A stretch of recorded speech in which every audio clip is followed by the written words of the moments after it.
Now?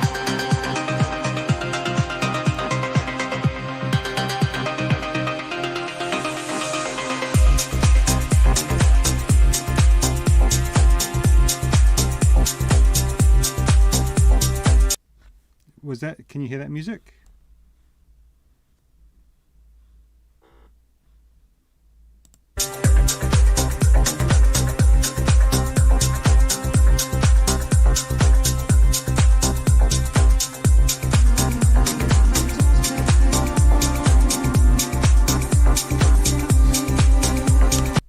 What an idiot, Jesus Christ.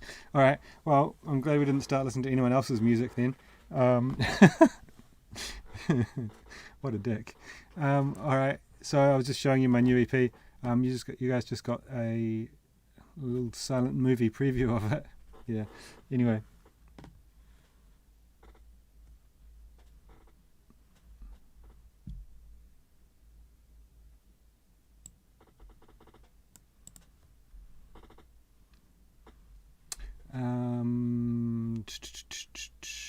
Cool. Anyway, okay, let's just have a listen to that. My heart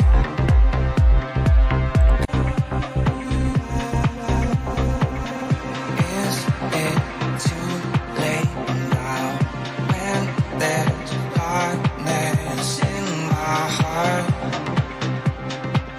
and in my head?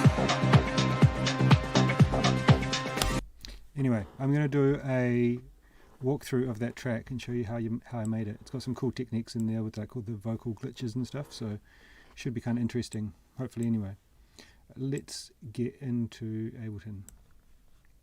So as you can see, we've got a bunch of tracks to go through. Okay, first up we got the Cruise back again. I think he's like maybe every time you've been in here, bro. Regular, dependable, I like it. So I haven't listened to any of these, so you're going to get my first impressions. And Yarn S2. No, I don't have a Discord. To be honest, I don't have a lot of spare time and knowledge on Discord. If anyone is like interested in helping with that, setting up Discord, then yeah, let's do it.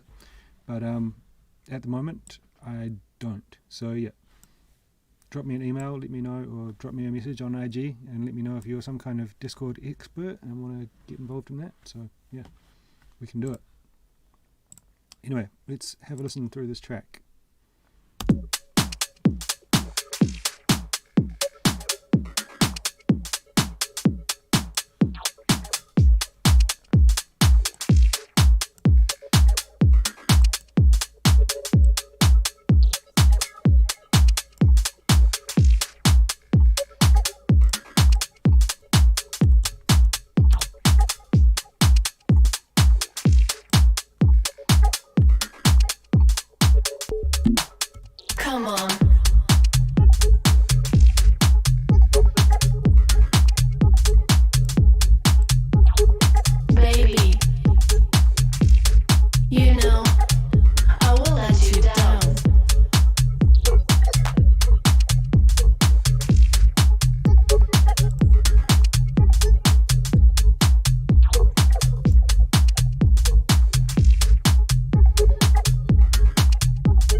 yourself go.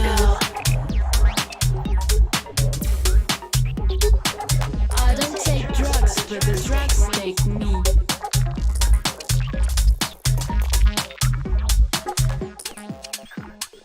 One, two, three, let yourself go.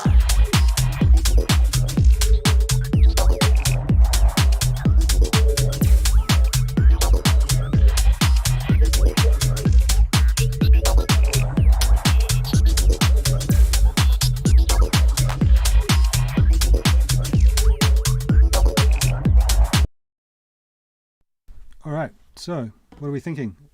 A few people in the chat are liking that. What up, Jack Music? Good Sunday, bro. Yeah, I like that, man. It's cool. And so what he wrote in his email is that, so as I said before, he's been submitting tracks for I think every live stream that I've done. And he said he's taken on some of my advice and hopes that he's kind of improved with this track and compared to the last track, and he's done a lot of work on it. So yeah, man, I think that definitely you have improved. The kind of the sound design and the vibe and everything is there, and I think it's really good. I would say like it's a bit repetitive, like I know it's kind of like a repetitive style of music, but with like those glitches and everything are really cool that you've made, but with them kind of being there the whole time and the drum beat being kind of pretty similar the whole time, it kind of, yeah, it feels quite linear. The vocal's really dope. It's a little bit loud, I think. Let me just skip through and kind of listen to how the hats and stuff progress, because I think you could probably keep things interesting just by like stripping out some of the percussion and then putting it back in, doing like a few kind of just interesting variations when you like pull the kick out and pull the bass out for half a bar or something like.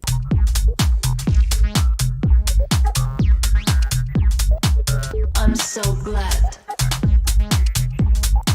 Like just putting a double kick in there or something, because like I know you want the music to be quite understated, and that's kind of like the style of it, but I think it doesn't mean that it has to be kind of too simple. So I think like push yourself to go through in your track like all these little transition points and try and do something different each time instead of like being too repetitive.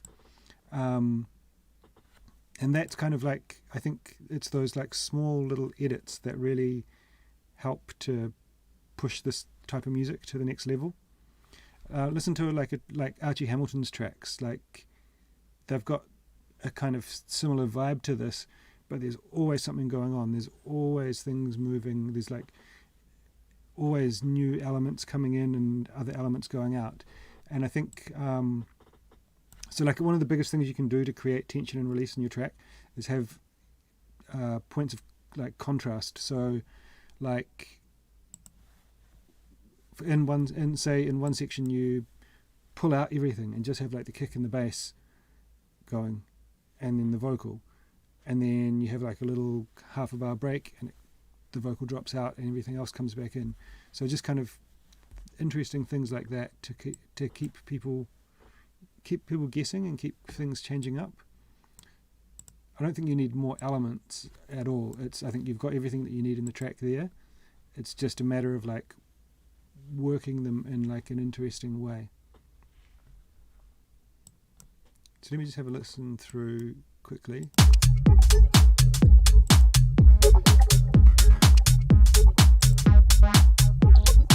Get the party started. Let's be free.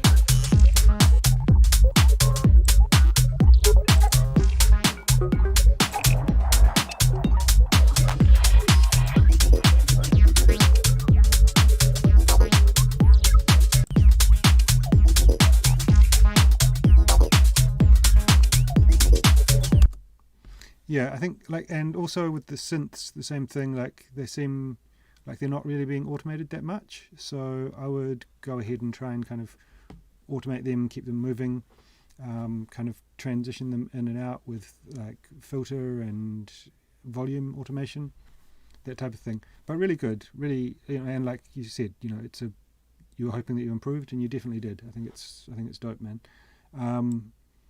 One thing that I always recommend to people is, like, when you're mixing your track, always try it with a limiter on the master. Even if you don't want to mix it into a limiter, you need to try it with a limiter, because it's going to change when your track is mastered, it's going to change the way that it sounds, right? So if I've got this loudness meter here.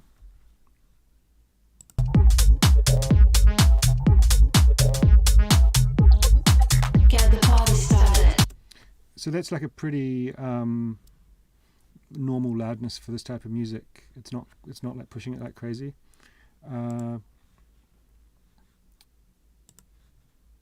And I'm putting minus 6 dB of threshold on the limiter there. So without that,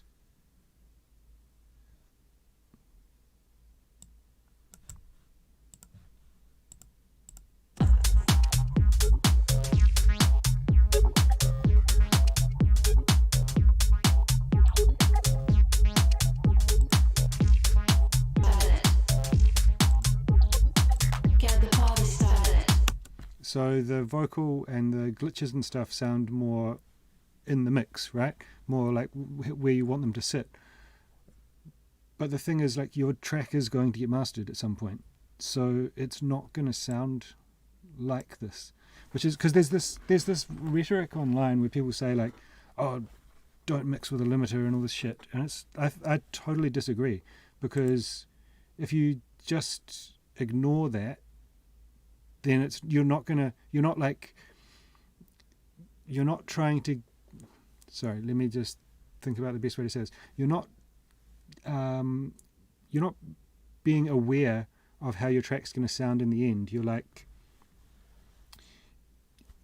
only listening to it in the context of the way you're mixing it without a limiter.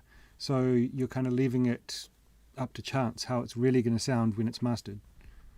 So even if you kind of don't feel comfortable with the process of limiting, I would say just get a limiter and get a loudness meter. Pull the threshold down on the limiter until you're hitting a loudness of around minus 9 LUFS. That's like a really not in today's kind of standards, that's not pushing the limiter. And then you're going to hear, like, oh shit, that vocal's jumping out too much. Oh, the texture that I've got in the background is like now in the foreground and kind of overtaking it a bit.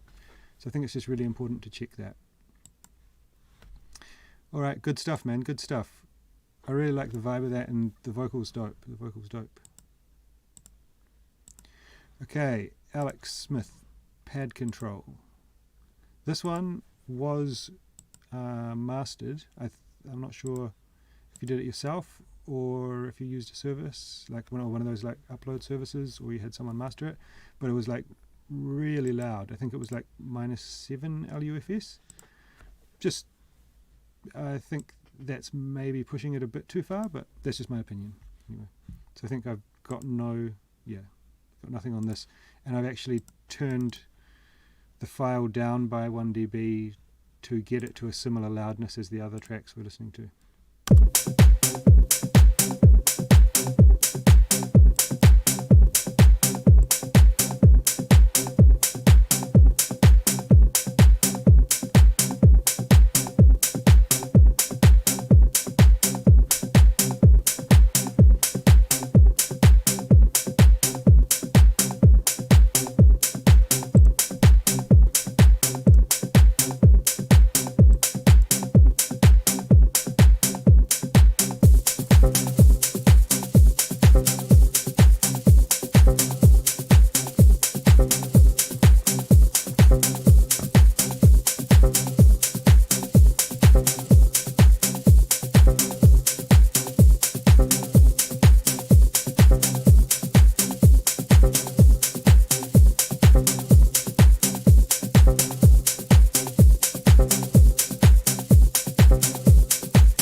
So, my honest opinion, that is fucking dope. I love it.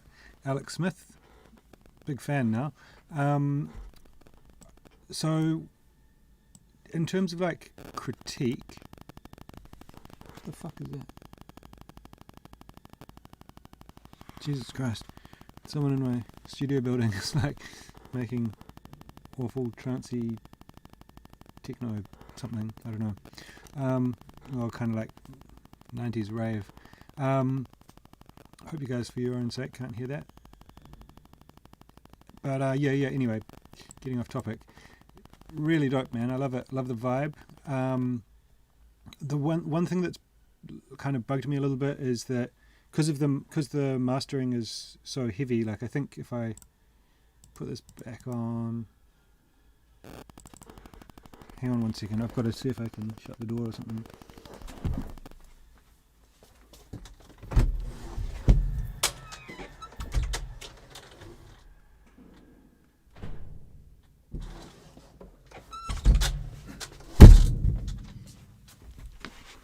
Alright, that's better. Because the mastering is so heavy, it's like pushing up some of the kind of more subtle elements like the shakers and stuff, so they're kind of a bit forward from where they want to be. Yeah.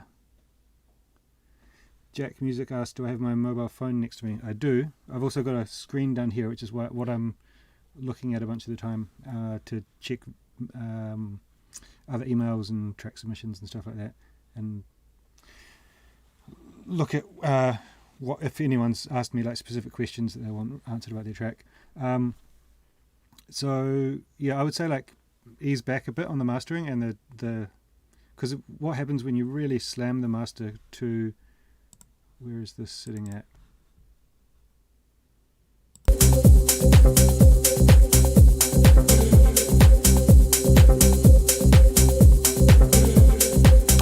Yeah, so for this style of music, I would say it's a bit too loud, because it just kind of like this is getting in the realms of where like Toolroom or Glasgow Underground or Sink or Swim would kind of put their mastering at. So it kind of pushes everything in the front, whereas the music in itself should be a little bit more kind of subtle and, I don't know if the right word, but classy, or kind of like yeah, it's, I think everything, not every element needs to be in your face like a kind of wall of sound.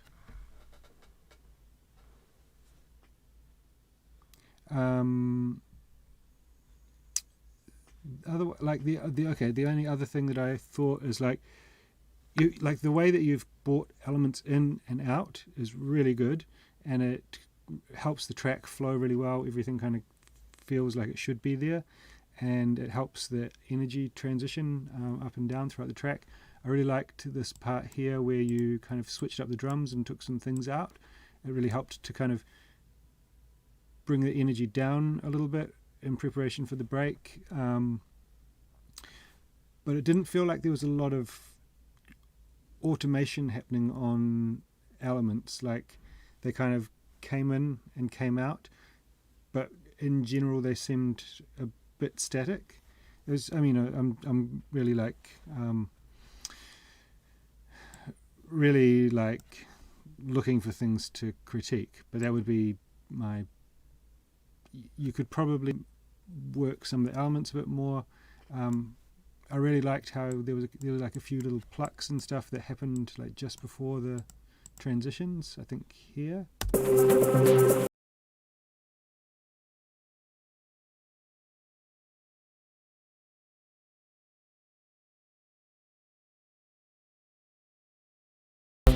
Yeah, that's really good. It kind of like, it creates like a bit of intensity and signals that something is about to happen without making the transition too crazy, or too like over the top, which is, I think there's a tendency to do like with too many snare rolls and too much kind of crazy shit, adding too many riser effects and stuff. So really dope track, man. Love that. Okay, technically speaking, Mason, let's get going.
This is really cool, man.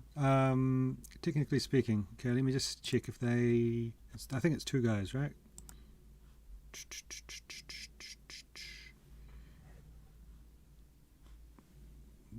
One guy?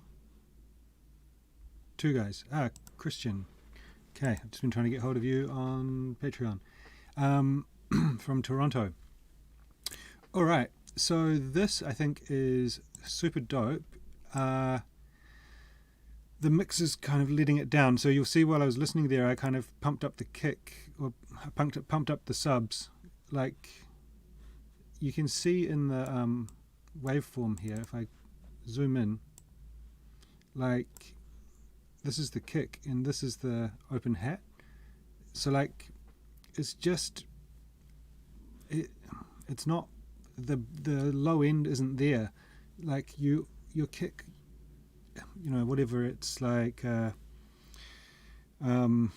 creative process mixing, but to get your track to sound to like where you probably want it to sound, you want your kick to be the loudest element. And a lot of people, like I'll get mix projects sent through and they'll be like, oh, the bass doesn't punch like the reference track I'm sending you or something like that. And I look at it and like the bass line is like the loudest thing in the track and the kick is really quiet.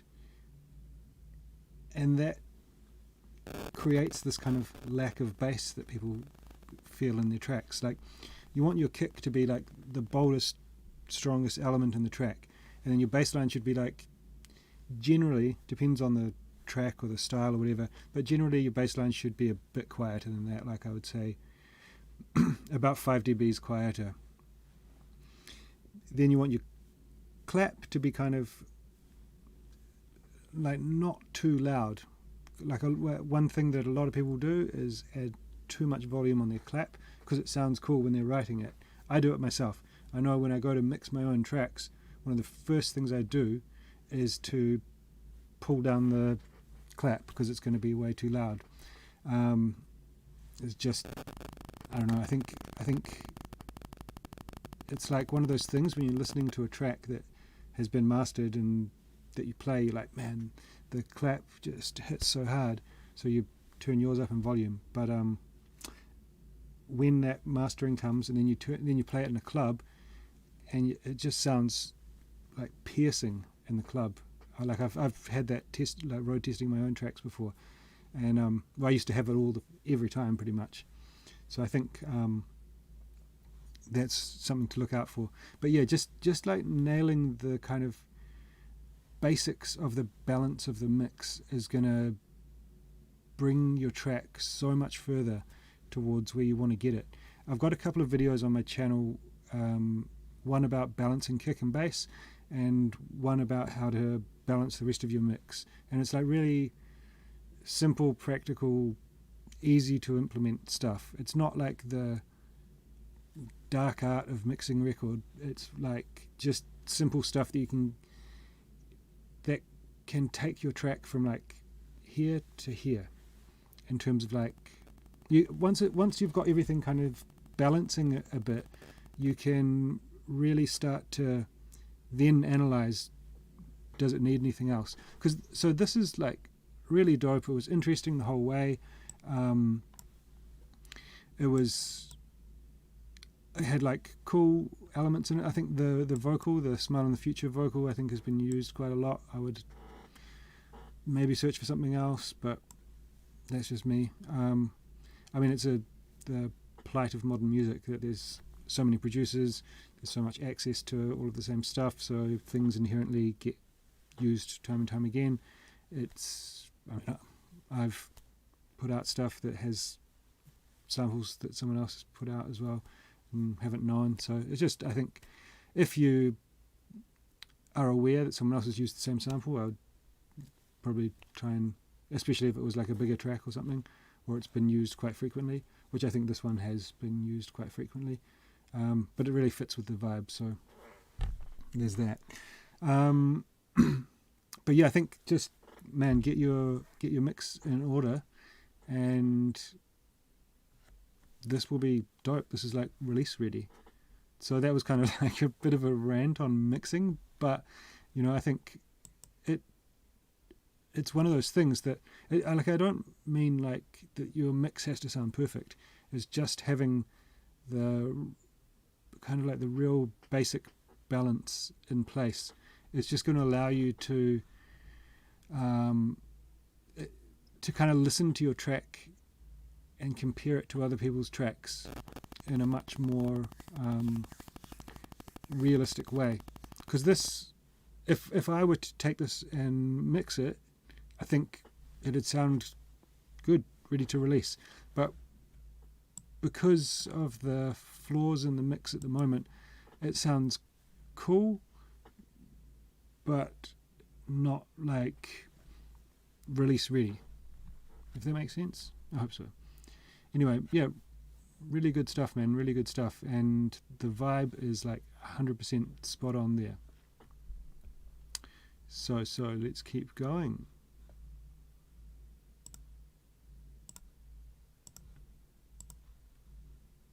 What do we got here? Joe's in the chat there. All right, let's have a listen.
So that is using a vocal, and I'm not sure it was just the vocals from one of the tracks I did in one of my videos, which is cool.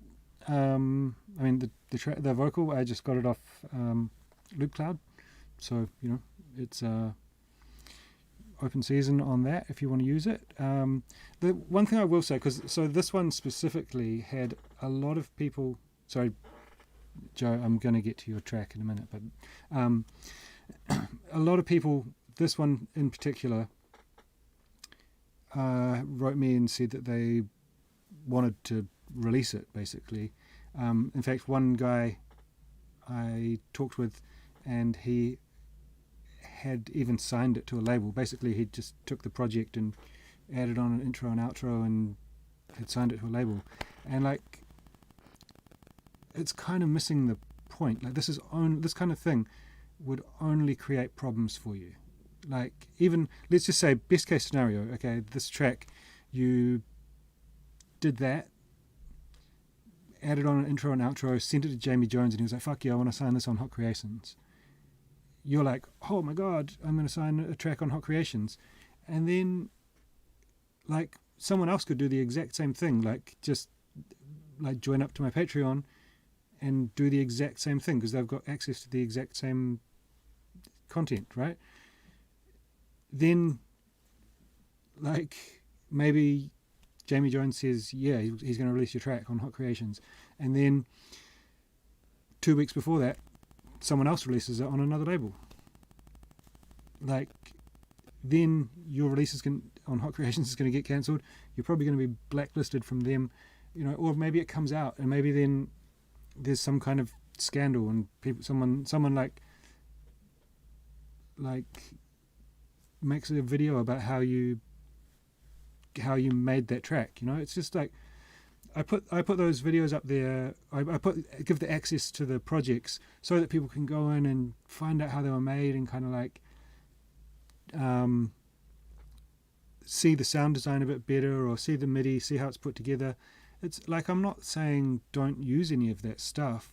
Like, it's more like shortcuts don't end up as shortcuts to a career. You know, it's like, if you don't feel like it's your track, like if you feel like you've taken some kind of shortcut, you probably haven't. It's probably not the best like idea to release it. This said, I think Joe wants to, here's my track, I took the vocal and bass MIDI from one of your older projects on Patreon, see what you think. I want to put it out as a free download, but I don't want to do it without your permission. So like, yeah, I mean, the vocal, I think what I would say, Joe, is like, I'll give you some critique on the actual production, because I'm sure that's what you want as well. But in terms of like releasing it, go ahead. I would say, like, you know, you've used like all of the vocal elements, and I would probably recommend you to do something a bit different with it, or like not use the glitchy kind of stuff in the background that I did. But yeah, I mean, you're using it in the spirit of what I intend, is that you're doing your own thing with it as well. I think, yeah, but you know, that's on you. But I really strongly recommend, guys, that, you know, using like, you know, you can buy these like template track projects and stuff like that. You buy the Ableton project and it's like a full track, and people like release that shit, and it's kind of like, it's not gonna help your career. If you want a career out of music, that's not the way to get it, man. Put in the work and learn your craft. So anyway, the production, man, these chords in here that you've used are so dope. It's like got this really nice, warm, housey vibe.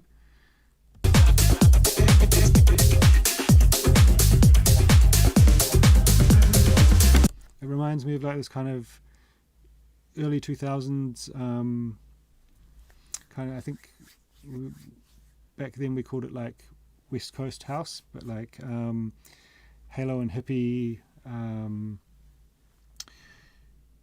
JJ and Chris Lum, this kind of sound, like really, really old Joski stuff, like really cool. Like, it's got a really nice vibe. With your arrangement, it's a bit like it's, you kind of like don't really have much of an intro. Let me just warp it so that it's in time.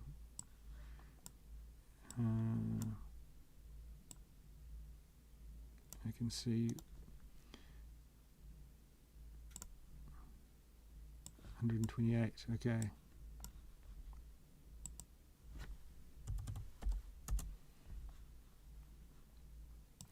So like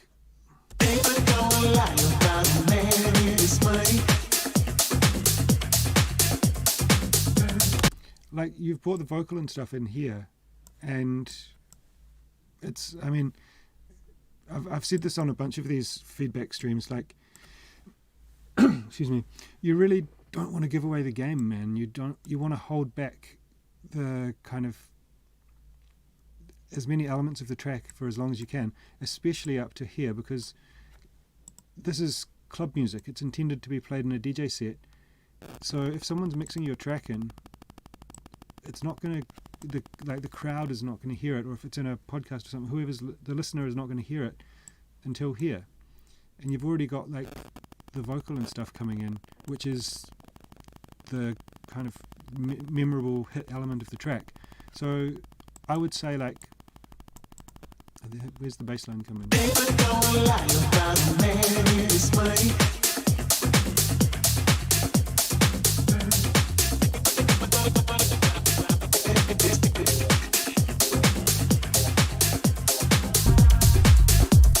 Right, so you bring those chords in here. I would say, like, keep this as like a drum intro, bring the chords in, drop the bass in, and then like here start to kind of tease the vocal in, and then kind of play the vocal once like here, drop it out, work some of the other elements, then have a section here where the vocal comes in, then drop some elements out, go into the break, you know, then kind of let it all go, and then do a proper outro, because this is like not really like you know, it's kind of like you've just let the track play for a bit longer, and then it's still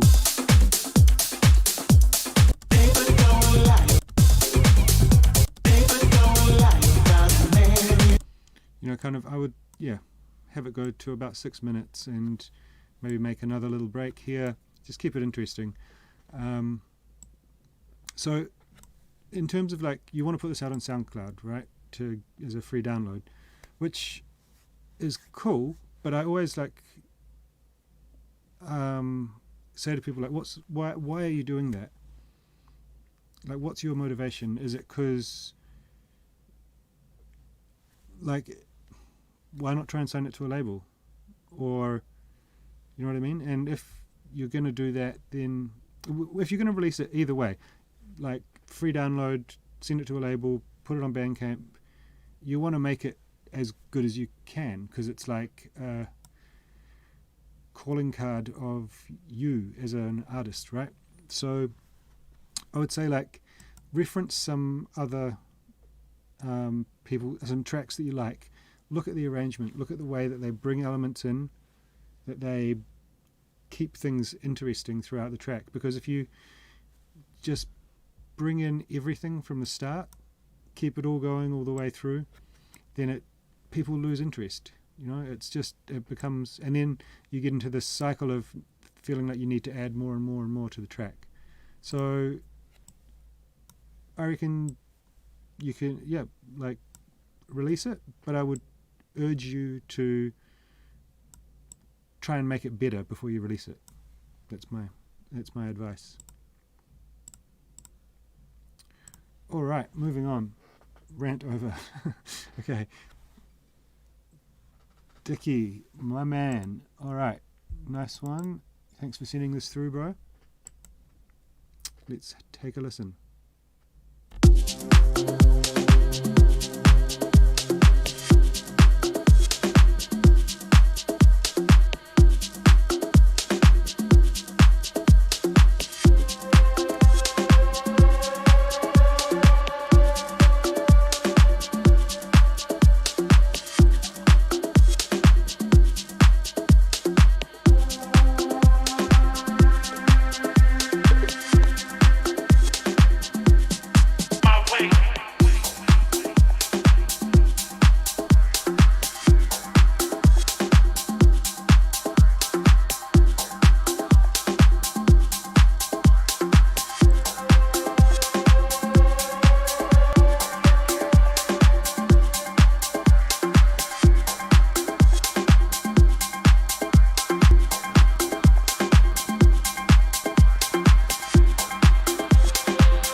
All right, really cool vibe. I like it a lot. I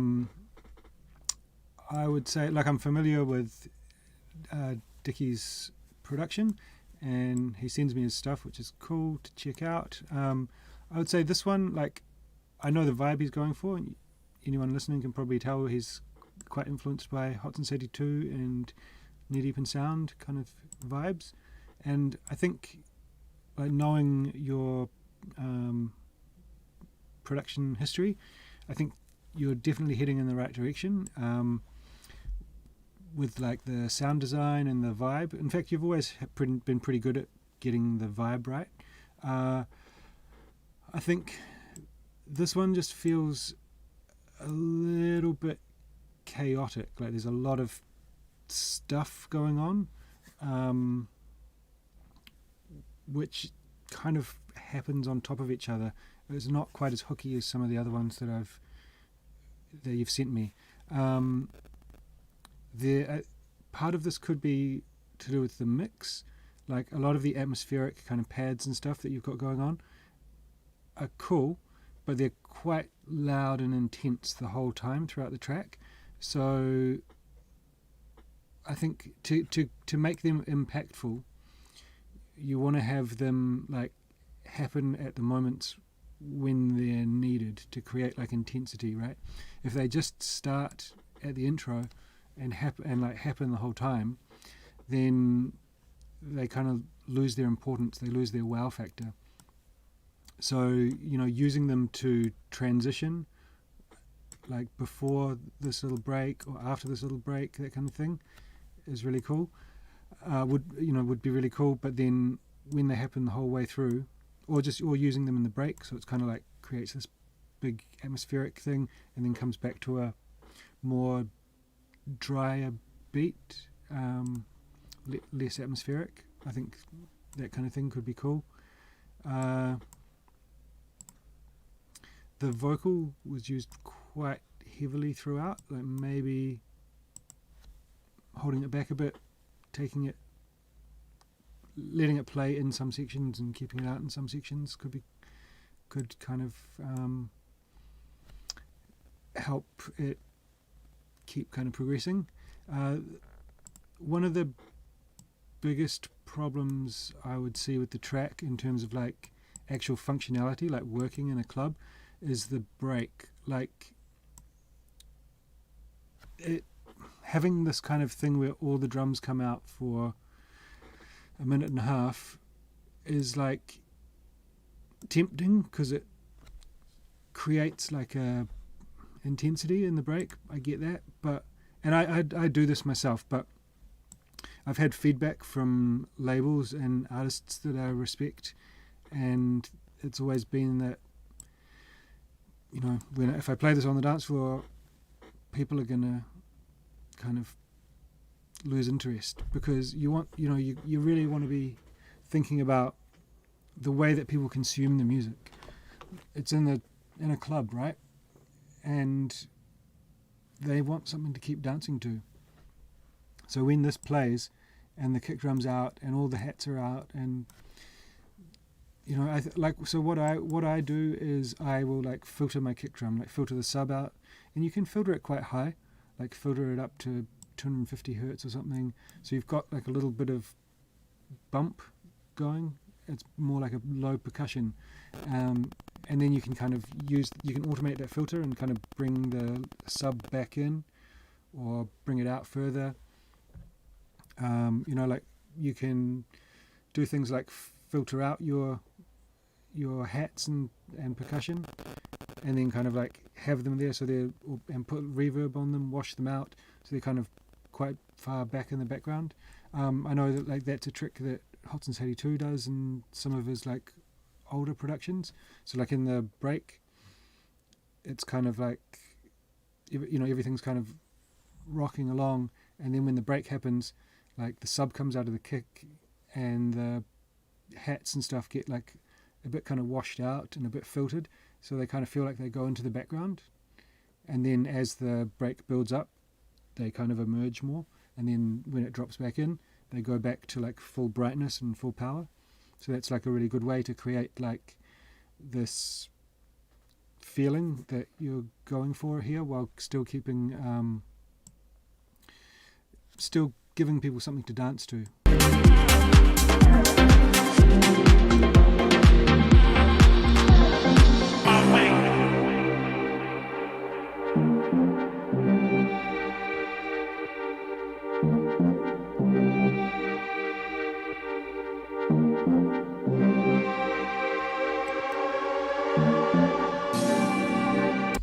Like by there, I think you need to start bringing, you need to like drop the like the kick back in filtered or something like that, and then that's gonna, because that creates a moment here, and then it's like you're kind of signaling to the audience that we're getting back to the groove, you know. Would you like put a reverb on the drum? Yeah, you can put a reverb on the drum, on the whole drum bus, or do whatever you want. Like just experiment, just try it. Like this is a reason why I always bus my drums, or why I started bussing my drums, and why I always recommend that people do it, is because you can kind of affect the whole group easily.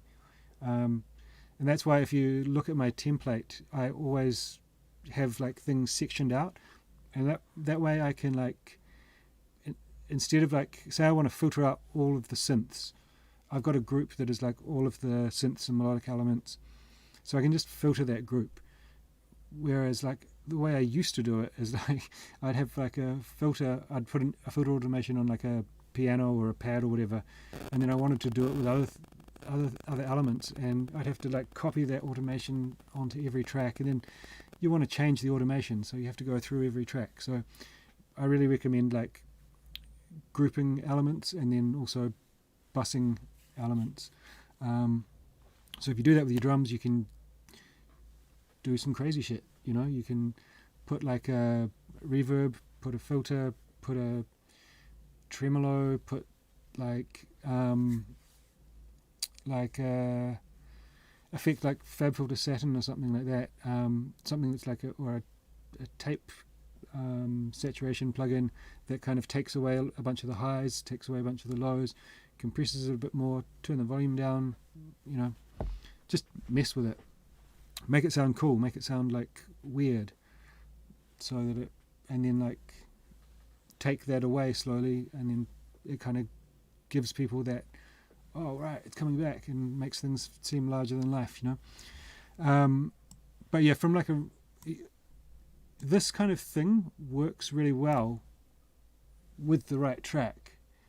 Like you need like a kind of an emotional vocal, or a kind of really memorable synth hook or something that is going to come in here to like fill that space that it's leaving, because you've got this atmosphere which kind of signals like the emotional aspect to it, but I think it's like missing. If you think about it like a film, it's like the characters are gone. It's like this amazing set or something, but there's no actors there. Yeah, I use this film analogy a lot, but I think it's a good, helpful way to look at music. Anyway, bro, good. I think it's really cool, because I know that you're getting the sound design and that kind of thing down that you like, and that's a great step in the right direction. I'll say this, like, you can't win them all.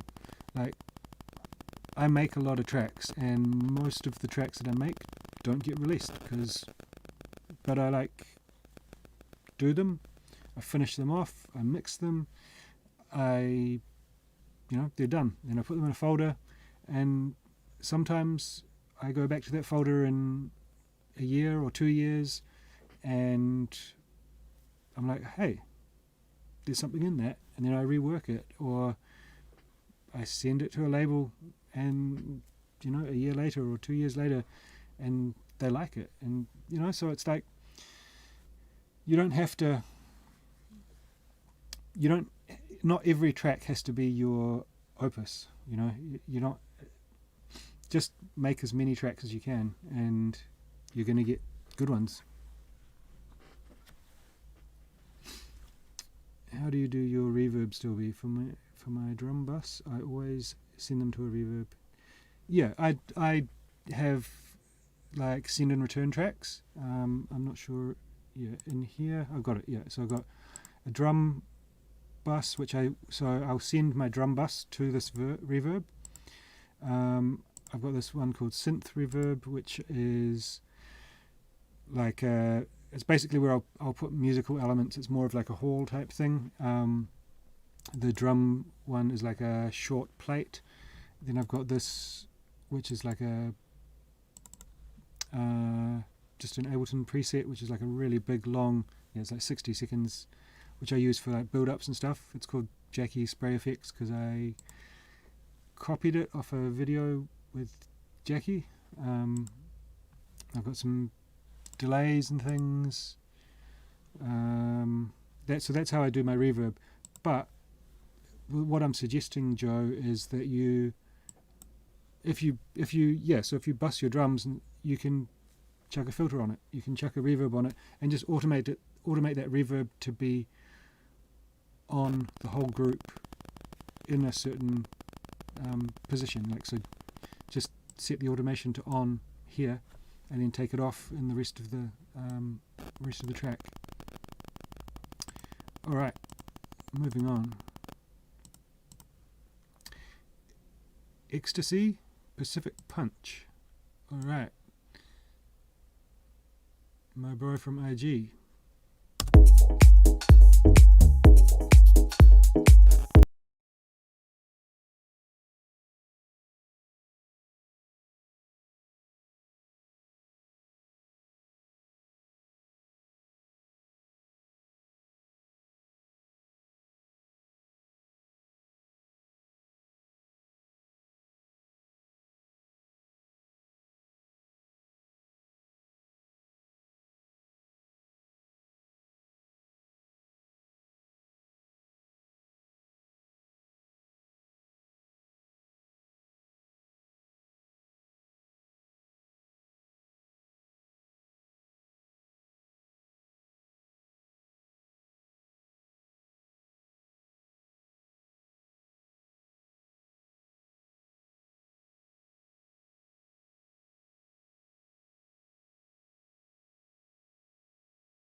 Alright, I really like the deep vibes of this, man. This is really dope.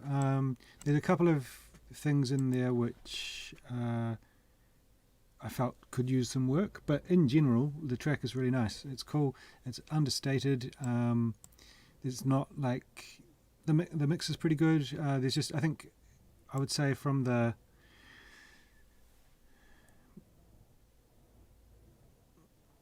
so I'd say using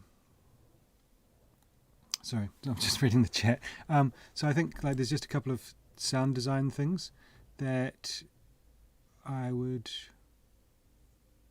think could be addressed to make it kind of work a bit better. Quite a lot of the synth elements that you've got are quite low in terms of like the frequency range that they're being played in. What I would recommend is like using something that's a bit higher in the frequency spectrum and then cutting away the filter sometimes, because like this here, I think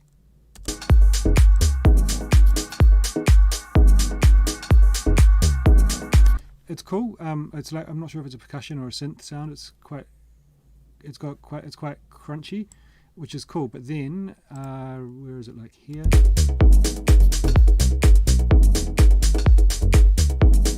You bring in another quite distorted synth sound. So I think you want to have sounds that are kind of contrasting with each other, because if everything starts to sound like really crunchy and distorted, then the whole track starts to sound really crunchy and distorted. What else? Oh yeah, so you had this like sound which came in here in this break.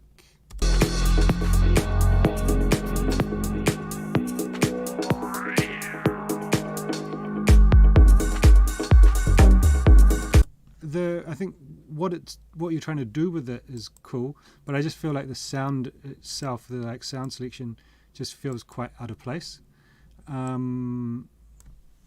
Yeah, and I would look for something different.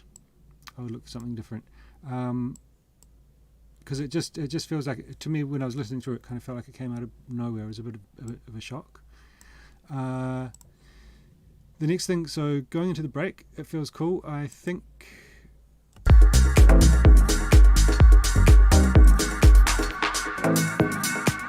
you've got this like big open hat or ride that I think you could start like filtering out and bringing it down from here.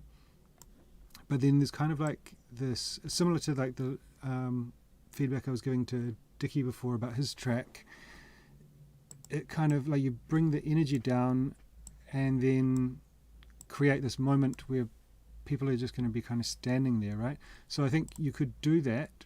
You could do what you've done, but you've got this vocal that happens here. So what I would do with this is like kind of bring it down.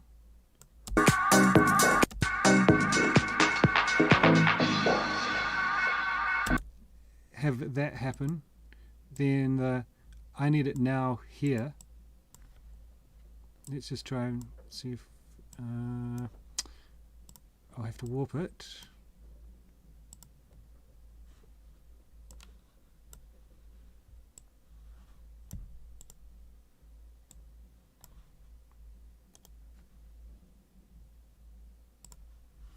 And what are we at BPM wise? 128. So let's just try it.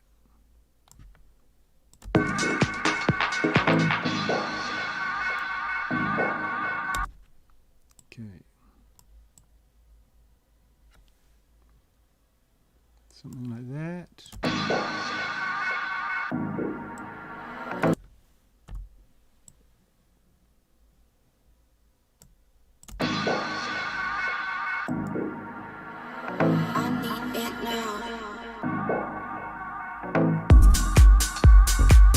So that's super rough, but that's kind of like how I would see that transition working a bit better, because it kind of, by doing this you create anticipation, then it drops away, which creates like a moment, then you give the vocal, which kind of, it like almost like responds to that moment. Serious? They're vacuuming in the hallway. Can't win today.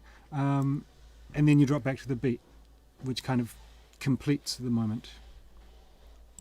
So that would be, yeah, I think that would make that transition a lot more kind of clean. Yeah, but cool vibe, really cool vibe. I think just take some of those synth sounds you're using and switch them out for sounds that kind of contrast tonally with other sounds. So like, yeah, like I said at the start. All right, cool. Tyler Durden, send me a message on Instagram or an email or something, bro. Yeah, I mean, the stuff that I make, I'm, like I say in every video, like, go have a look at it, go see how I've made it. So yeah, it is my intellectual property, so if you want to release it as your own, then yeah, you need to get some kind of permission or something. Copyright is inherent. It doesn't need to have a little C mark on it. Copyright means it's someone else's kind of intellectual property, right? So hit me an email, bro. We'll discuss it. Albuquerque. Right. So this one, I'm not sure what the sound quality is going to be like, because he didn't enable the download on SoundCloud. So I had to like rip it off SoundCloud, so it's kind of like probably 128 kilobit MP3. Let's see.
All right, well, that's pretty sick, wasn't it?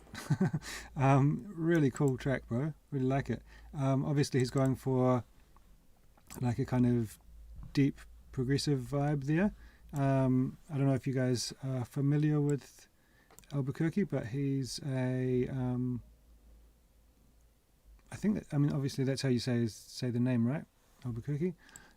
He's a resident at Warung in Brazil, like super famous club, like, yeah, amazing. We're lucky to have him here on the stream. So I think that's really dope. What he's said to me is he's trying to make groovy progressive house as the tracks he likes. Not sure if I'm putting in the right melodies to make the song stay dancey. It'd be great if you listen, tell me what you think. So I think it's like pretty much, I mean, you know, you make good tracks, you release good tracks for sure. One thing I would suggest is with this like main synth, this like up,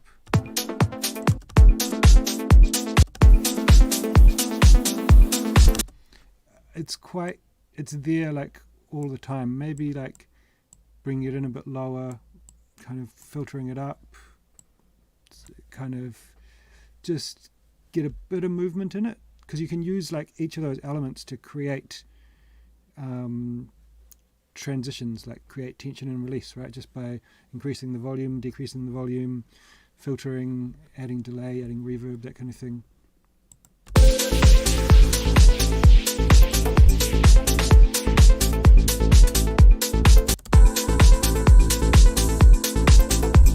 But it's like it's a cool element, and it fits. It's got a really good place in the frequency spectrum. Like it's not competing with other elements, which is cool. And it makes it, because it fits so well in the track, it means that it's not getting kind of lost or getting boring or something like that. Like it's a simple element, but it maintains interest.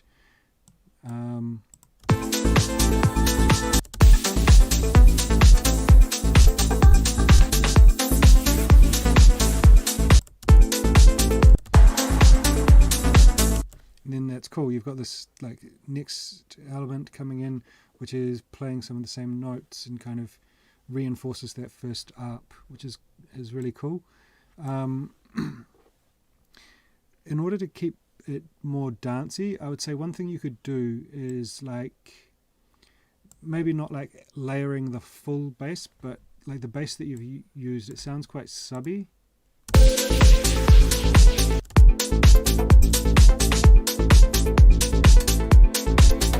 Let's see if there's a bit where it's this full. Let me just try and filter out some of the highs.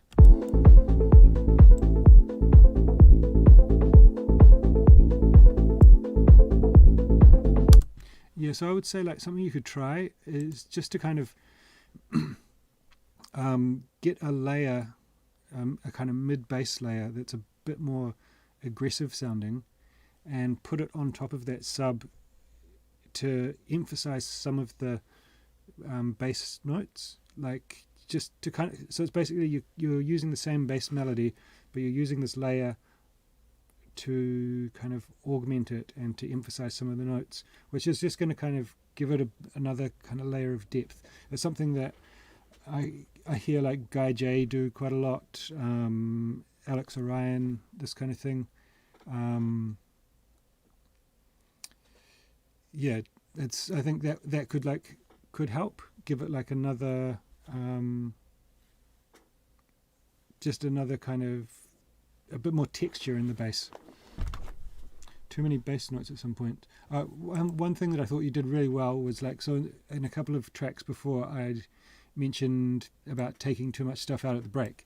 So what you've done in order to do that, create that kind of emotional moment, but not lose energy on the dance floor, is you bring in the sub bass, which is perfect, you know, because it's like when we're listening on the stream here, you can kind of, it has that, or say for the home listener, it has that effect of like everything being gone. But in the club, it's like all the percussion, everything's gone, but there's still this like kind of energy coming from the low end, you know. I think someone said there's some of the best feedback. Thanks, guys. I'm glad that you're enjoying the feedback stream. Yeah, so like, you know, and then also having, you could just, some people would just put a straight sub through, but obviously he's used the chord progression from the track, so it just kind of adds another layer of reinforcement to the melodic theme of the track, right?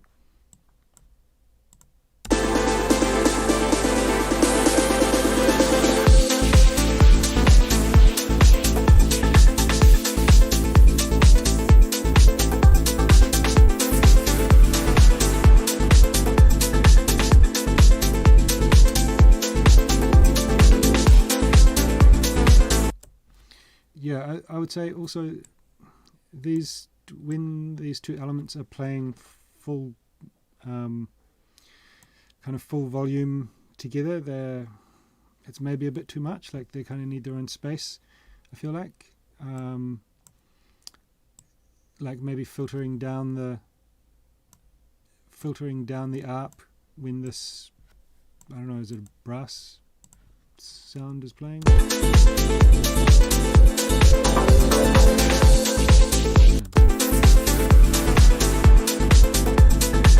Because they're both really cool sounds, but they're in quite similar places in the frequency spectrum. But dude, it's sick. I mean, I could totally see that being released on Sudbeat, or I'm sure you could release it on Warung. Is it Warung Music, Warung Recordings? Anyway, the label from the club. It's dope, and I can imagine that being played at sunrise in a, you know, to a big crowd of people. It's dope. All right, the guys, you expect me to pronounce these names? The Pintaro brothers. All I Wanted. Sorry if I screwed up that name, man. Well, guys, I'll do my best.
But now you're gone and I can't sleep.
Cool. One of the more interesting tracks from today, in terms of like not quite what I expected it was going to happen. Like in this build up here, I expected it to the drop to sound more like something like Demure would do, or something like that, or something that might be on like Origins, Josh Butler's label. But really cool. I mean, it could just be a personal taste thing, but I don't know about that bass line. Like, But now you're gone and I can't sleep.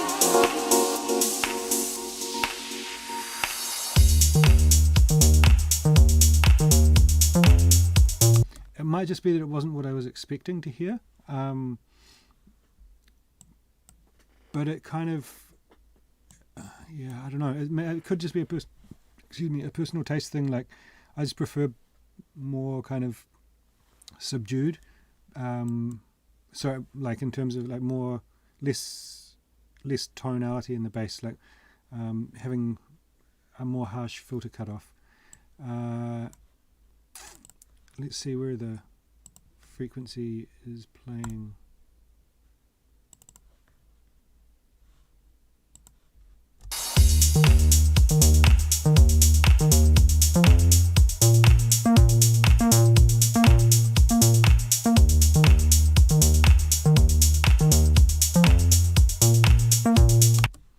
Yeah, I don't know. I would try experimenting with the cutoff a bit, see if you can like pull it back, because that bass. I mean, the mix aside, the bass is like pretty in your face in the mix. Like, it's also like another example of like the foundation of the mix isn't quite there. You know, like the kick needs to be quite a lot louder. When it dropped, I expected the kick to be like more of like a 909, quite big sounding kick, and that might, having this kind of really knocky, hard analog sounding kick, might kind of counteract that bass line. You know, it's a really cool sound, and I can see why you chose it. It's definitely too loud in the mix. Like, if you just watch this frequency spectrum here.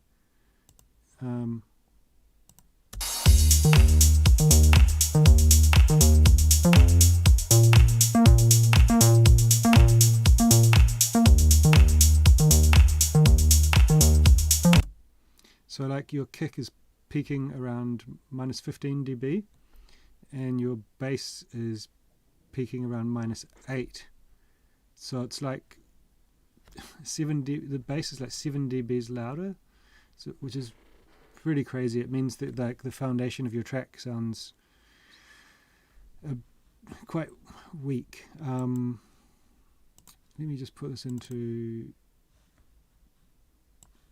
warp it in time. 120. And let's grab a 909 drum kit. Come on. Where are we with our kick?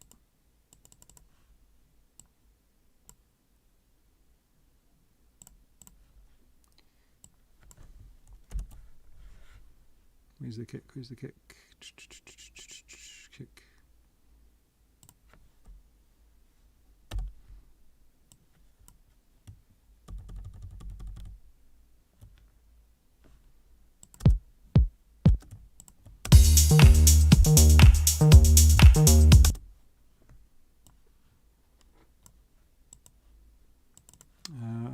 What can I do to fix that a little bit? I don't know. So I'm just going to duck out some of the low frequencies to make space for this new kick that I'm putting in.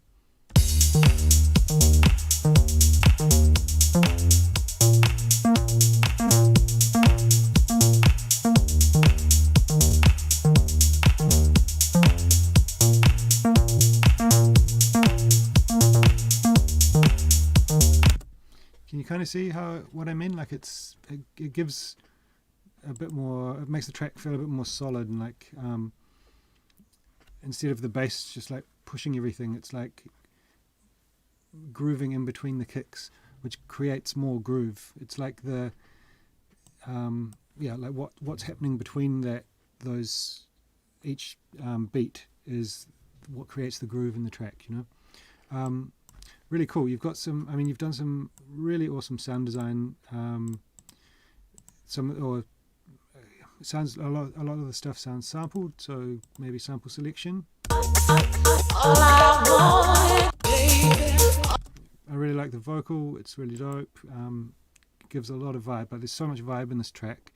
I just feel like some of the mixing is just holding it back from its potential. There's also quite a lot of elements that kind of come in and come out, which I think is like, you know, it's an easy thing to do when you don't quite know where you want the track to go. This intro like created a lot of anticipation. It really sets the mood for the vibe. I think if you kind of nail what comes next, you don't need to add that many more elements. You know, you need your bass line. I was thinking that it was probably going to come in with like a 909 kick and a kind of subby FM bass line or something like that. Then you've got this break, and then you've got this big crazy open hat, which is like a really cool sound, and it fits the texture and the kind of tonality of the hat fit really well with the track, but it's so loud, like that is just going to shred people's ears in a club. Like, you know, this is, you know, it's not playable and loud volumes. It's gonna kill people. So I think, you know, there's, and also like having it just happen once after the break, it kind of, yeah, I think there's a little bit of disjointed, there's like a little bit of, some of the sections are a bit disjointed from one another, but I think you've got the ingredients there to make like a absolutely amazing track. It just needs to be a bit more refined, I would say. I hope that was helpful. Yeah, I love what you've done, and I think just getting all those ideas into the right placement and the right mix balance and the right arrangement, you'd have like a super sick track for like large music or something like that, you know, one of those really cool classic deep house labels. Okay, where are we here? So this is Luca Pence's remix of Hot and 82 Buggin' for the remix competition that's going on at the moment. I think it ends today or tomorrow. So what are we at? 128. Everyone's making tracks at 128 at the moment. Okay, let's give it a listen.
Cool. I like what you've done with this new melody. It's like, I think the sound design could be better on it, but I think it's like really a lot of the remixes that I've heard on SoundCloud and stuff and Instagram that have been thrown around seem to kind of use the melody from the original. So it's really cool that you've done something unique. I think like it's quite linear, the way that the melody goes. So having it kind of move a little bit would be really helpful to keep it interesting, keep it fresh. It's got a nice like hypnotic vibe to the melody, but I think maybe like a bit more of a plucky, attacky analog sounding layer to it, because it's got this kind of like bell kind of vibe to it, which is cool, but it feels a little bit too floaty. I think having like a bit more of a pluck element on top of it would be cool. The bass that you've used, I think the pattern is cool, like the melody, classic, but I think maybe a little bit subbier, or with the filter envelope, I would say pull the cutoff down, increase the envelope a little bit, and kind of make that filter envelope quite plucky, so that it's just got a short decay, maybe no sustain, and a short release, so that it's kind of subby, but it's letting through like this nice little plucky audible shot, which I just feel like there's a little bit too much sustain on the filter of the bass. That's just a taste thing. It's not like technically right or wrong. It's just that's how I like my bass. I really like the kind of atmosphere that you've created here, and that the backbeat that you've got is really cool. Your clap is quite loud, like let me just go in here and see if I can isolate this kick.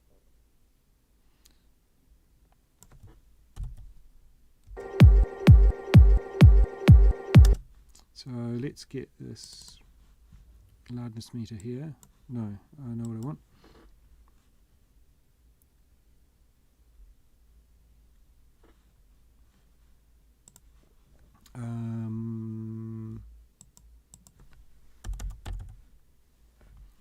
Free G, is that my favourites? No.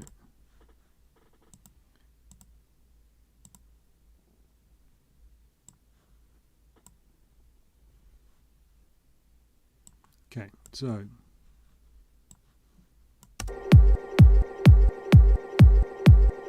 your bass is your kick is peaking at minus 3.7, right?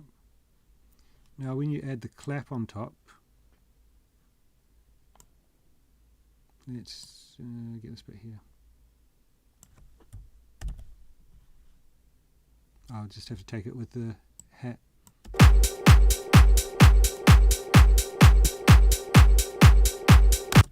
So you're adding like 2.5 dB of gain with that clap, which I don't know, I think it's just an experience thing, but I know from DJing that when I do that in a track, it just sounds too much in the club, you know.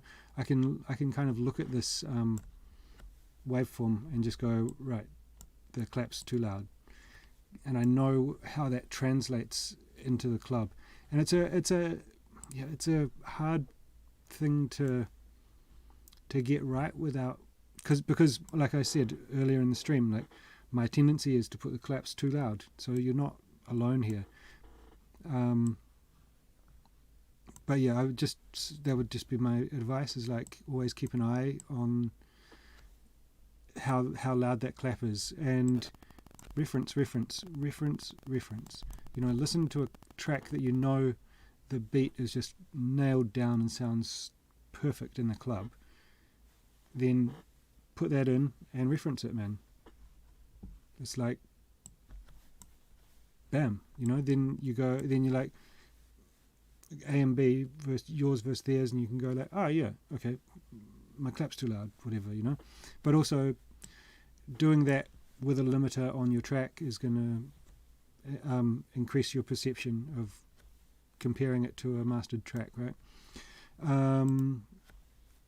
So it's been a common theme throughout the stream, is like having this like quite empty break. So I think like I just threw this in quickly.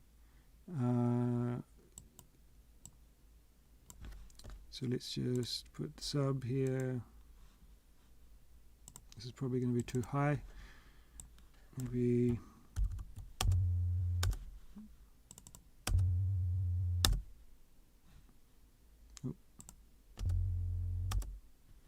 and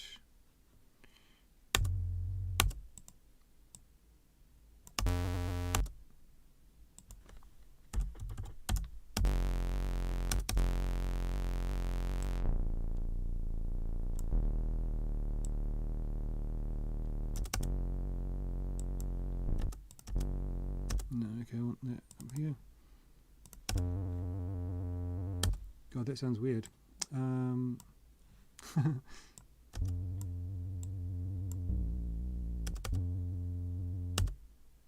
Just turn that sub off.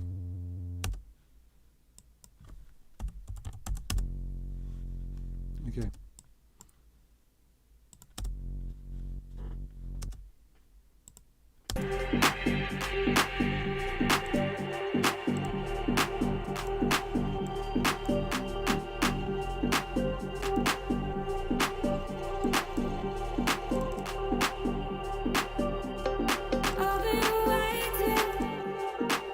So like having that sub there, it was a really bad, really bad example of a cool sub. But just having like something interesting like a sub there is gonna give energy in this like break part where all the energy is gone from the kick and the beat being out, right?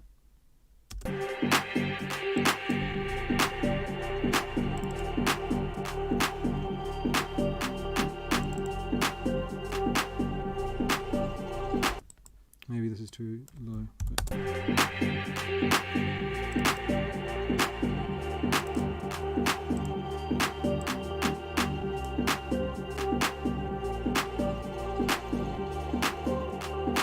you get the idea anyway. It's kind of like, it feels more,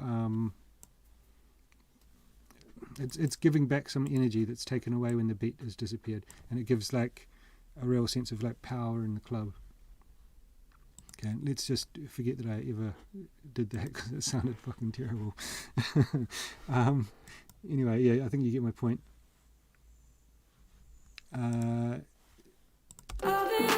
I really liked what you'd done with the vocal, how you'd just used the first part of the phrase.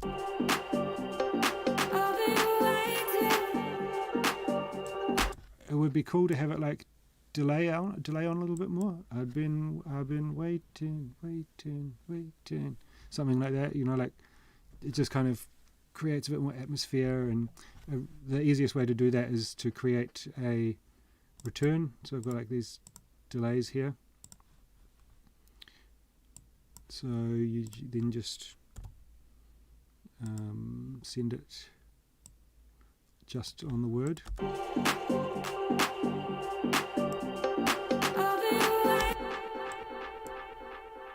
Obviously this is sending everything from the track.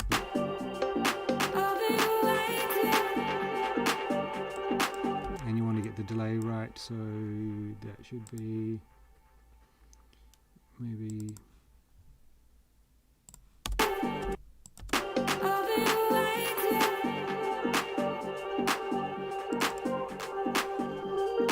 something like that.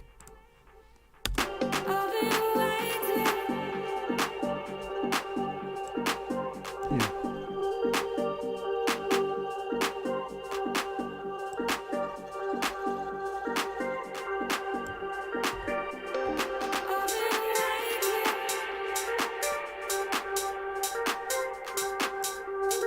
So again, there, like, you know, bringing back the kick but filtered out would be perfect. It gives back the energy to the track.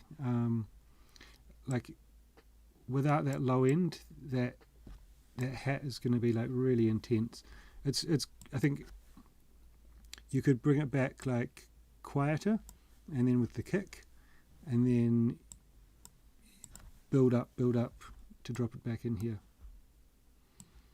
But yeah, cool, man. I think I really like that you've done some of your own melodic stuff, and the way that you've actually worked the vocal a bit, instead of just having it play how it comes from the stem. So yeah, good job, man.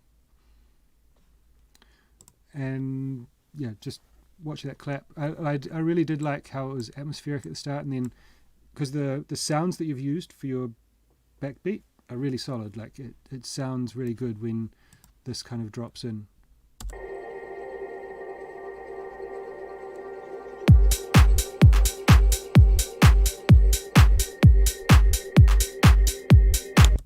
Just like a really, really solid kick and really solid hi-hat, really solid clap. And I think just the balance needs to be tweaked a little. All right, AR481. How do we say that, bro? Let us know.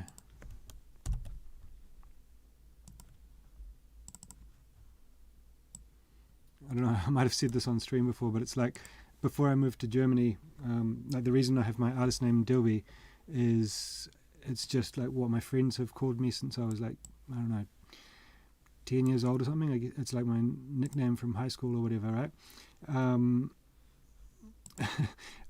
But when I'm in Germany, I like, people ask me what I'm DJing or something in a club, and people are like, what's your name? Dilby. And they're like, oh, Toby, cool, are you on SoundCloud? Like, no, not Toby, Dilby. Yeah, so it's kind of like, I can imagine this is even more complicated when you're like DJing and someone's like, hey bro, what's your DJ name? AR481. What? You know, like it's these things that you don't really think of until you have the problems. So yeah, I have that problem as well. Maybe not quite as much as you will. All right, let's see the music.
Someone just sent me a message on IG, Jack Music. Said didn't want to annoy you during the stream, but I think your phone might have been too close to something electronic in the sound. So I had my phone sitting right next to the microphone that I'm using, and so sorry if it's been making those kind of like glitchy mobile phone sounds. I couldn't hear it on my end, so I hope that's not the case. Maybe it is. I'm really sorry if that is the case. That's super annoying, and I'll learn from that and do it differently next time. But anyway, this was cool, bro. So the opposite problem to some of the other tracks,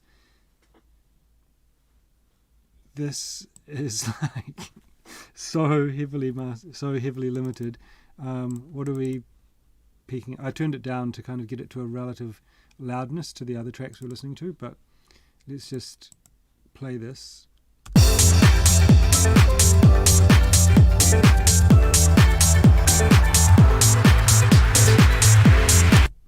So I think you just won the loudness wars, bro. Yeah, it's too much. Just aim for, get a LUFS meter. I think a free one is called Julian loudness meter, and you can download this for free. I'm pretty sure it's on Windows and Mac. I'm on Windows, so it does the same thing as the Waves one that I've got there, and just use it to reference your tracks against other tracks and reference how loud you think they should be, because you can see in the waveform here, this is just like slammed like crazy. It's clipping a lot of the stuff, and that creates a lot of harshness. And what happens when you limit things is like the quieter things get pushed really loud, and the loud things get kind of pushed even louder, or distorted in this case. So it's quite hard to I think the track would be a lot more pleasant to listen to if it wasn't so harshly limited. That said, I think you've got a really cool vibe going on, so I'll try and give you some more helpful feedback other than the limiting.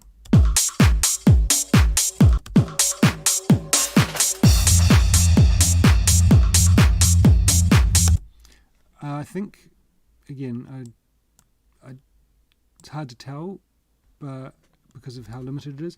But I think that bass might be too loud, and it sounds to me like you've taken audio and like pitched it down or pitched it up or something like that. Is that the case? I think you're in the chat, so let me know if that's the case, because it's got this kind of like like audio distortion. I don't know how to. It's like if you take something. Let's go here. If you take something that's in audio and pitch it around too much, using like certain algorithms in Ableton.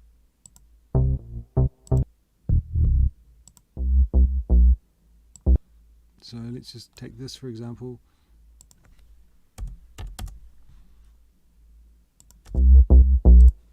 And then pitch it up a bit.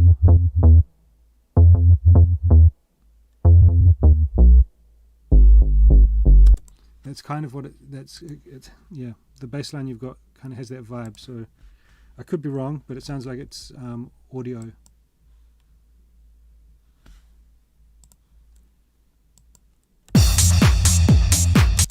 Okay, so you filtered out the low end of the sample. Do you mean that you cut out the subs, or you filtered out the highs? Anyway, yeah, I think just work on that a bit. It just doesn't quite sit right. I think you could get it to sit right with getting the right side chain on it, getting the right amount of filter cutoff, and just kind of working it to fit with the kick. and also kind of get it to fit sonically in the frequency spectrum. Yeah, okay, so you said you cut off the high end. Maybe cut it a bit further. I think you may be leaving a bit of the mid bass, or where the mid bass would be, and then pull it down in volume a bit as well, I would suggest. But like I said, with the amount of limiting, it's hard to tell where the actual balance of volume is. And this open hi-hat that you've got sounds, I think it's a bit too bright, like it sounds quite, again, could be the amount of limiting, but I think it's also quite static. There's not a lot of movement in it. So something that, I'm not sure if you use Ableton or not, but a trick that I do, excuse me, in Ableton is, say these are my hats.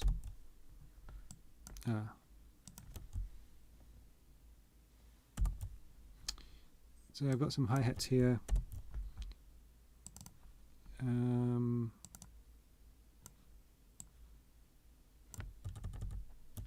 Right, so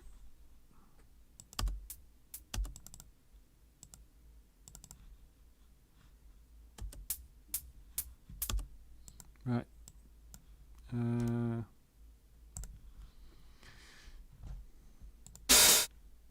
Let's just use this for argument's sake.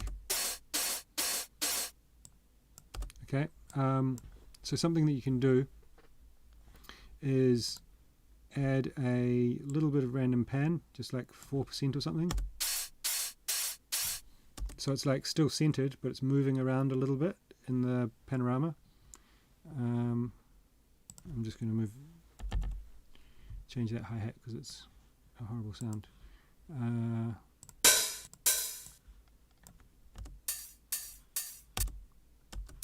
Did I put this on a weird... yeah, there you go. Okay, so now this is moving in the panorama a little bit, right?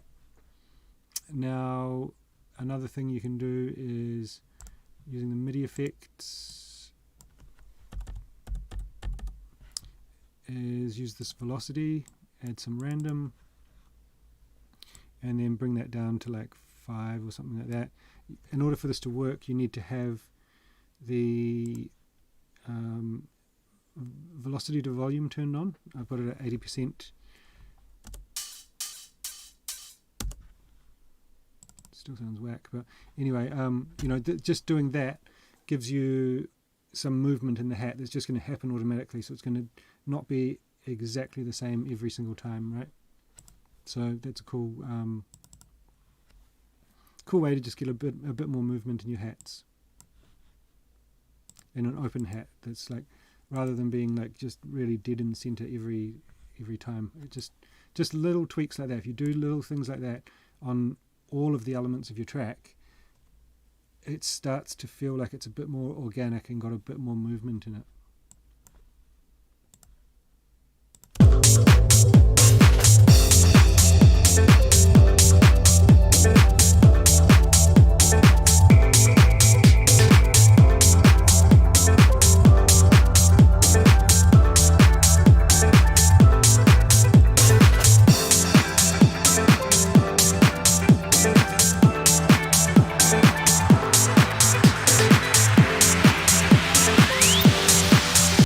So yeah, I think if you start filtering out that hat like sooner, start bringing it down, it's going to kind of help that transition to flow more naturally.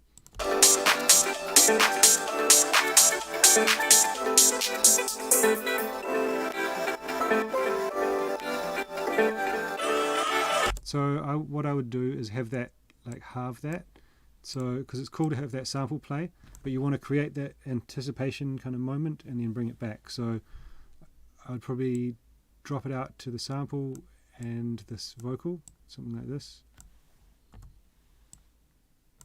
Oop.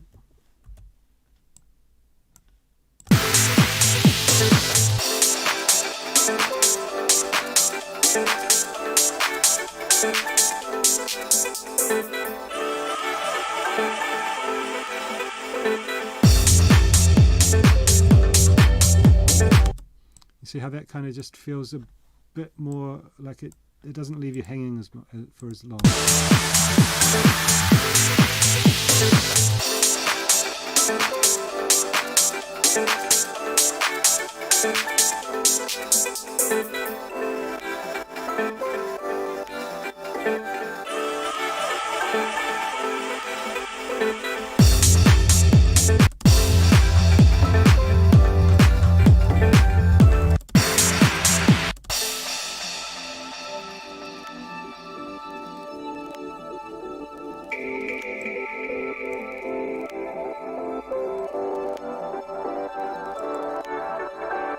It might be nice to try taking off the side chain in the, I guess you're using like an LFO tool or something. I do this myself, and because it's super easy, but I always try to be aware that it can sound a bit unnatural if the kick is not in, if something's being really heavily side chained.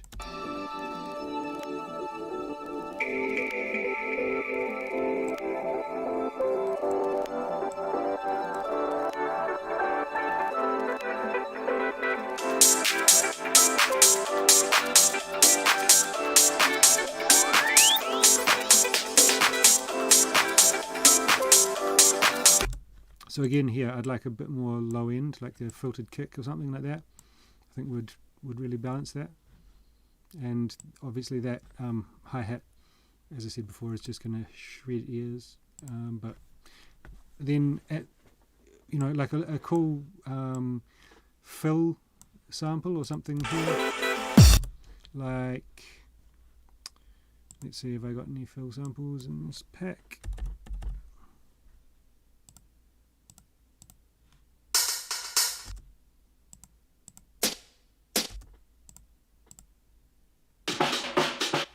Something, don't know if this is going to be perfect, but let's give it a go.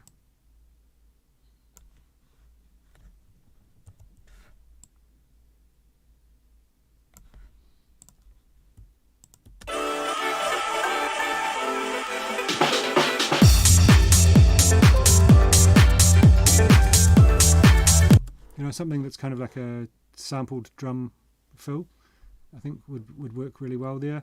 Maybe something with some toms would be cool. So I think that could, you know, really fits with that kind of filtered house vibe that you've got going on here.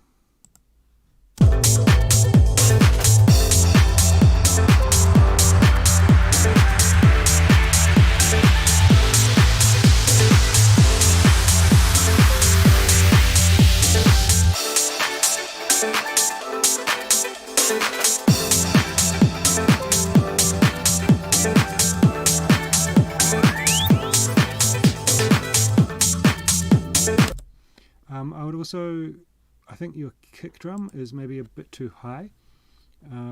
So it's like got a fundamental of A there. I think pitching this kick drum down like a bit, you know, maybe 2 semitones, something like that, is going to give it a bit more body and kind of give a bit more oomph in the sub. It's something, and like having, when you're using like a sampled like filtered out bass like that, I think it's probably having the kick do the, like using like a quite a solid subby kick with like a really dominant low end, I think is probably the way to go, and then have the bass line doing the kind of groove in between.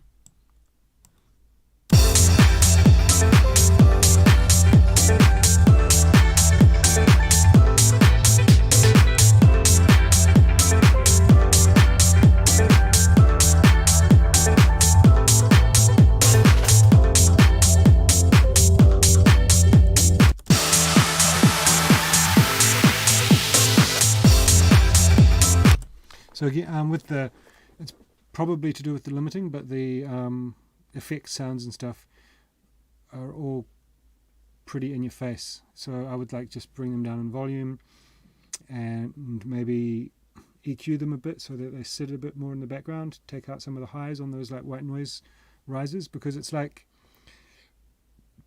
you want, especially like pretty nondescript transition effect sounds like that, you want them to be not really like noticeable in the forefront of the track. You want them to be kind of just helping people subconsciously to transition, to make those transitions, to kind of help them flow.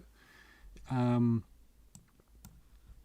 it's, you know, I think it's not that kind of track where you need these like big crazy bell and whistle effect sounds. So I think just having them a bit more subtle is going to like make the track seem a bit more classy. Yeah, so hopefully that was helpful. Really good quality tracks today, guys. Super sick. Really impressed with pretty much all of those. I think there were a few like common recurring themes. So I would say like kick, loudest element of your track, hats and claps not too loud because they're going to get pushed up when you limit. Make sure you try with a limiter to get a proper reference of what your track's going to sound like when it's mastered, and be really careful about losing too much energy in the breaks, because that's going to, at the end of the day, we all want to play our tracks in a club. We want people to dance to them, right? So what our job as the producer is to make it the best dance party experience for the people on the dance floor, right?